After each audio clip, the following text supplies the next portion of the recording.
এক জঙ্গলে এক বাঘ বাস করত। সে ছিল অনেক শক্তিশালী, তাই সব প্রাণী তাকে ভয় পেত। একদিন বাঘ শিকার করতে বের হলো, কিন্তু ঘন্টার পর ঘন্টা চেষ্টা করেও কিছু ধরতে পারল না। ক্লান্ত হয়ে বাঘ গাছের নিচে শুয়ে রইল।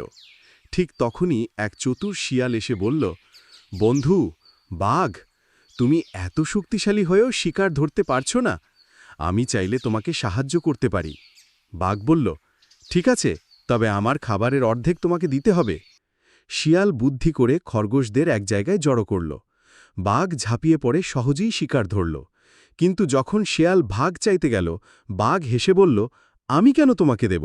সবই তো আমি ধরেছি। শিয়াল রাগ না করে চুপ করে চলে গেল। কিছুদিন পর বাঘ আবার শিকার করতে গেল, কিন্তু একটিও শিকার পায়নি। ক্ষুধায় দুর্বল হয়ে সে মাটিতে লুটিয়ে পড়ল। তখন শিয়াল দূর থেকে হেসে বলল, বাঘ ভাই, শুধু শক্তি থাকলেই হয় না, বুদ্ধিও প্রয়োজন।